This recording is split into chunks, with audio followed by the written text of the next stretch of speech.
चढ़ती जवानी और हवस की यह कहानी मध्य प्रदेश के छिंदवाड़ा की है। यहाँ देवरानी और जेठानी दोनों एक ही युवक से ठुकवाती थी। चलिए पूरी कहानी बताते हैं। एक दिन देवरानी जब कपड़े सुखाने छत पर गई तो उसकी नजर अपने पड़ोस के एक युवक पर पड़ी। युवक जिम वाला लड़का था, उसकी बॉडी जबरदस्त थी।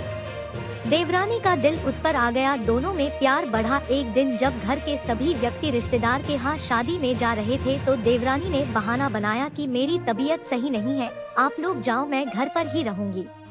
जब सब शादी में चले गए तब देवरानी ने लड़के को घर पर बुला लिया, उसे कमरे में ले गई, दरवाजा लॉक कर अपने और युवक के कपड़े उतार दिए और उससे बेड पर नागिन की तरह लिपट गई। लंबे हथियार से लड़के ने देवरानी को पूरा मजा दिया। अब जब भी मौका मिलता तो वह लड़के को बुलाती और ठुकाई करवाती।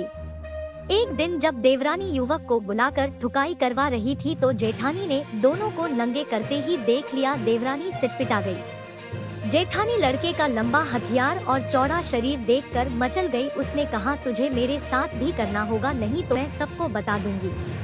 लड़का तैयार हो गया। फिर क्या था, लड़के ने जेठानी को भी गहराई से मजा दिया। फिर क्या था, पतियों के काम पर जाने के बाद लड़के को बुलाती और दोनों ठुकाई करवाती। कुछ दिन बाद इनकी भनक उनकी पतियों को लगी, तब तीनों ने डर की वजह से घर से भागने का फैसला किया। पहले 2 दिनों तक तीनों जंगल में छिपे रहे। यहाँ तीनों अपने भविष्य को लेकर चिंतित थे। फिर तीनों ने एक साथ आत्महत्या का प्लान बनाया। तीनों गांव के एक कुएं के पास पहुँचे और साथ में छलांग लगा दी। दोनों महिलाओं की डूबकर मौत हो गई, लेकिन लड़का तैरकर बाहर आ गया।